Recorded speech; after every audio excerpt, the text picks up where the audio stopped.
Hi, this is Matt with Intergalactic Herald. Welcome to my Star Atlas Week in Review podcast. This is podcast number 77. Any articles or videos mentioned can be found on my website at intergalacticherald.com. Please look for News Recap 126. So just a quick summary of things we'll go over. A couple content things. Metaverse Nomads had their weekly live stream. Atlas Brew had their weekly community event. And then just a few videos from a couple of different content creators. And then I'll go over my kind of thoughts on the state of Star Atlas the past week and my journey playing Star Atlas. Before I get started, just a couple updates on some projects I'm working on. One, I do have a Star Atlas merch store called Intergalactic Gear. You can find that at intergalacticgear.com. It is officially open for business. So far, only selling one product line, which is some mugs. I think I have 4 different styles with a few different logos on them, Star Atlas logo and the faction logos. So if you're interested in getting a different type of mug for your collection at home, please go to intergalacticgear.com. If you're not interested in purchasing anything yet, I do also have a merch survey that you can fill out that'll help me get some ideas for additional merch to put on the website. Also, I keep trying to change what it is. Started out as a non-guild guild, but now it's more of just a gamer community called Intergalactic Coalition. It is a Star Atlas DAC, so a distributed autonomous corporation, but the basic idea is a community where Star Atlas gamers who don't want to join a guild and don't want to hang out on the Star Atlas Discord, nevertheless want a place to hang out that's a little less like chat and more like discussion forums or discussion threads. You can keep updated by getting email alerts, so you can just follow the topics you're interested in and things like that. You can check it out at intergalacticcoalition.com. I do have an interest survey there. This will be a paid community, partly to offset the cost of the software. Unfortunately, it's not free like Discord. But anyways, if you're interested in hanging out with other Star Atlas gamers, please go to intergalacticcoalition.com and fill out that interest survey. So let's get into the content. This past week actually had a lot of Star Atlas events, but before we get to that, the Metaverse Nomads did have a great interview with Dan Park, who is, I believe, the Star Atlas in-house attorney or lawyer. Not exactly sure on his title, but he's definitely a lawyer. And he was talking about the DAO, which is one of the projects he's shepherding within Star Atlas. So if you want to hear more about the DAO and a little bit about the behind-the-scenes working, some of the legal things related to that, Metaverse Nomads, again, had a great interview. You can find a link to that, again, on my website at Intergalactic Herald. Just look for News Recap 126. But the big Star Atlas event that occurred was the opening of the crew pack. So we got the airdrop of our crew that if you already had a ship, and that occurred early in the week. Then on the Atlas Brew, they did a opening pack. Jose was there. I guess Sante and Dom were traveling to one of the conferences that the Star Atlas was presenting at. So it was a solo show, but again, some community members participated too. And so that was the big one. He was opening a whole bunch of packs that he had, crew that he had, and going through the different things, plus intertwining it with some of the lore, which of course Jose is great at because he's the lore writer. So anyways, if you wanted to kind of see that and kind of the official one. Additionally, both Metaverse Explorer and Beyond the Horizon did live crew pack openings of their crew that they were able to get. So those are really fun to watch along. Their excitement is definitely palatable. Both of them got legendary cards, so that was kind of cool to see. So anyways, those are also linked to in my news recap if you want to check that out. So that was pretty much the substance of everything going on. Again, a lot of it, I think, so that was the biggest thing going on. So kind of in my segment, the State of Star Atlas, I'll kind of give some thoughts on the crew itself. Again, I've been kind of mentioning over time, I'm expanding my definition because other people are, what's a game?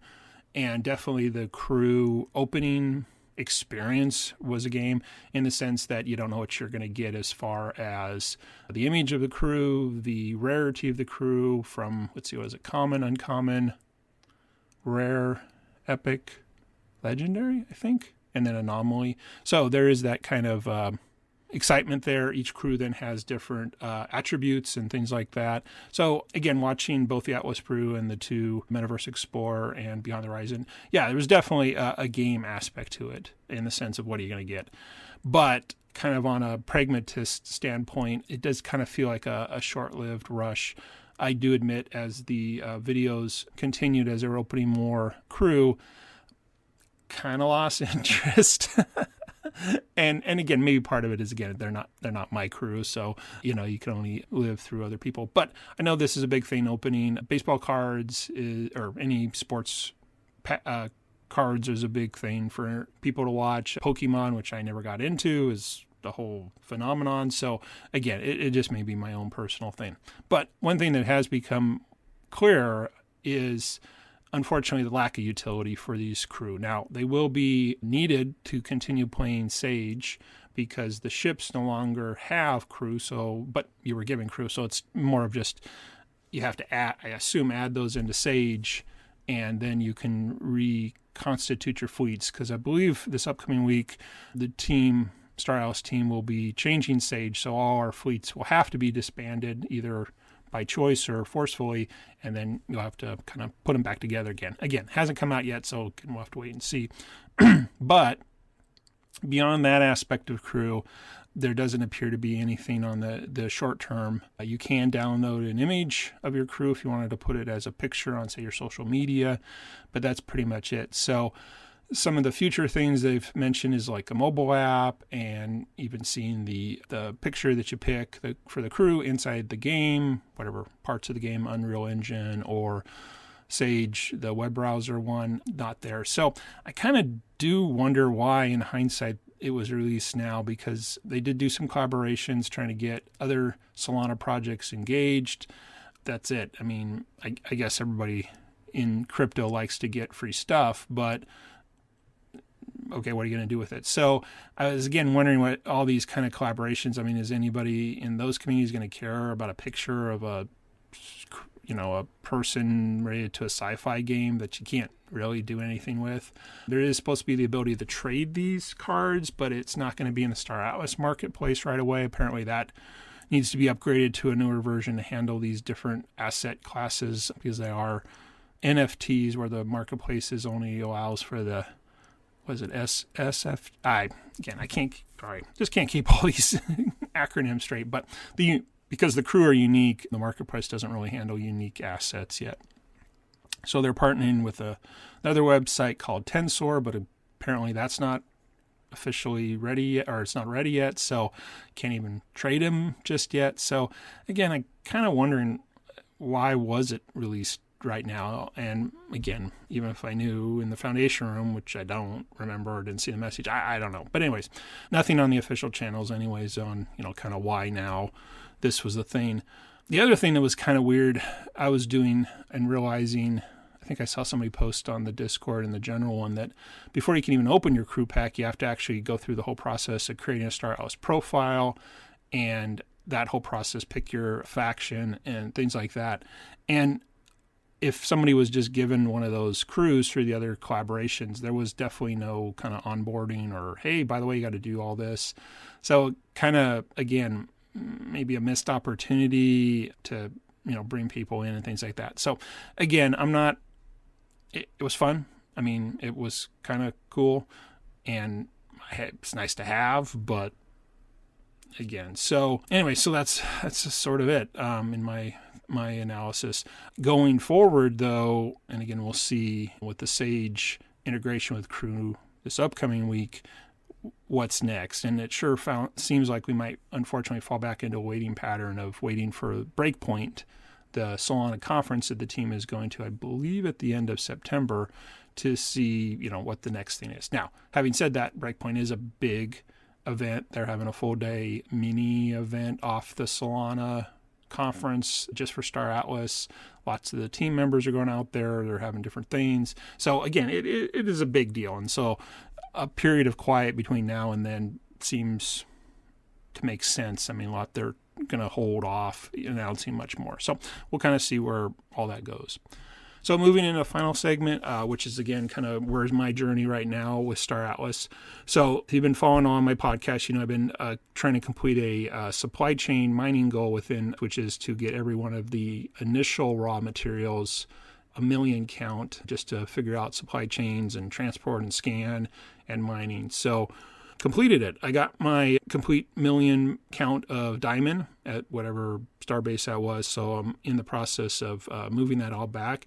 Interestingly, one of my fleets that I had been using before, actually I guess it was my mining fleet that I was using before to do transport after I was done mining, couldn't reach it. I guess I knew there was a limitation, but subwarp seemed to be quite far out there, but apparently not. So I actually decided, given that we're going to have to disband our fleets anyways, I just went ahead and disbanded all the fleets and then tried to recombine them all into one.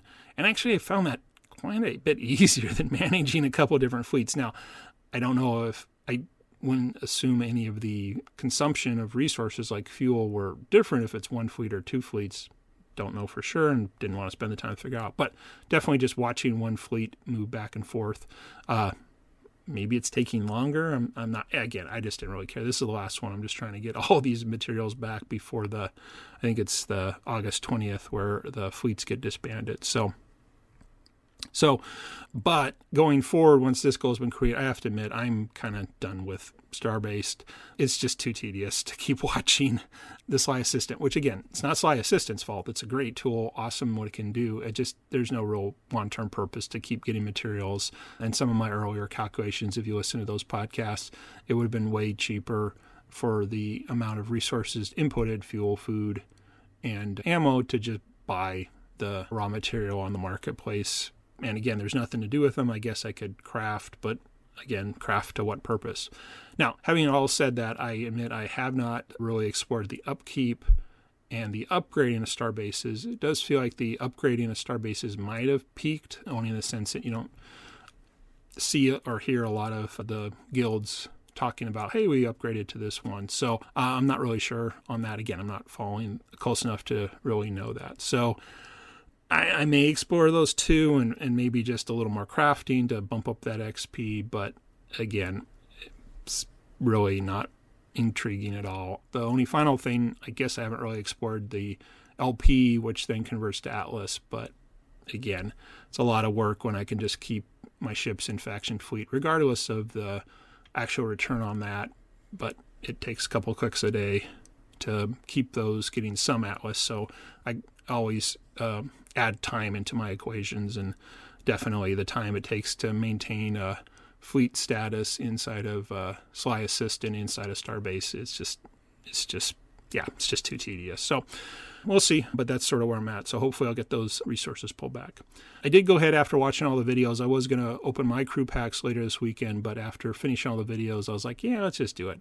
So I have to admit, it was kind of fun to keep clicking and looking at what the different images were, but the newness did wear off quite quickly. I can't remember, almost, I think, 50 total crew, maybe. And yeah, it just wore off quickly. Maybe it was late at night. I was ready for bed. Who knows? I did get, I can't remember the exact thing, but I got a few epics, but I think that's pretty much from the Platinum pack, the pre-sale one that I got. So I think I got some there, but it was still kind of cool to get a few of those. I guess the one thing, and again, I wasn't really looking at statistics that much because, again, I feel like that's so far in the future. It was hard to really know, like, ooh, cool, that one is this. But again, like I kind of alluded to before, I wasn't really ever into the Pokemon thing and other kind of those card games where they have things. So again, this just may not be my style of gameplay. I did collect baseball cards and comic books back in the day, but I don't know. I was young when I did baseball cards, so it was just a thing to do. But again, cards have radically changed in the last few decades. So I did go ahead and pick all Mud as my selected faction, only because that's pretty much what I've been doing for everything. In Discord, a lot of people are mentioning they didn't like the appearance of the Mud characters. Most of the other opening videos I watched were the other two factions, and I don't know. I mean, they seem fine to me. I don't know. I guess I could nitpick, but I don't know. I mean, probably more of anything was after opening my 50, it was the lack of uniqueness in general. But I realized I don't know how you're going to really make them unique. At some point, it seems like some of the facial styles are the same, and then the body structure was the same, and then it was just change the color, or change the clothes, or change the hair. But given the potential permutations, and I'm sure the team worked this out, at some point you are going to get sort of the same thing. So I don't know. I mean, again, I didn't find this as a big deal. If anything, it's just like, well, I got 50 of them, and yeah, there's some patterns. Well, there's 50 of them. I don't care. I, again, don't even understand how people with hundreds or thousands, I mean, it's, to me, becomes like you don't even care. But anyways, I will go back and see if I can pick out any, quote, favorites for whatever reason that came out, partly because I think there's some Zilly quests that you have to post your crew picks, so I'll do that. So, but overall, I mean, it was fun. I mean, I won't deny it. It was kind of cool. I mean, sure, I would have wished to get higher rarity, or I wish I had more, or whatever, but that's just common. Everybody wants more and better, and it's just how it works. But it was fleeting, and like I said, kind of near the end, I was like, just click open, yeah, and I'll look at it later. So again, overall fun, but fleeting. So that's sort of all things I had to talk about. So just to wrap up again, thanks for listening. I am still interested in having guests on the podcast, though I haven't done much outreach myself. So, but anyways, anybody who wants to chat about their projects, or they're another content creator, or you just want to review the week in review with me. I'd love to have you on the podcast. We can chat. And then if you want to check out any of my Star Atlas projects, again, you can go to intergalacticgear.com if you're interested in Star Atlas merch. Again, I do have a series of mugs available, and there is a merch survey there you can fill out. And then if you're interested in being in a community of Star Atlas gamers who aren't members of guilds and just want to hang out but not in a chat format, please go to intergalacticcoalition.com and fill out the interest survey. So hope you have a good week ahead. This is Matt with the Intergalactic Herald.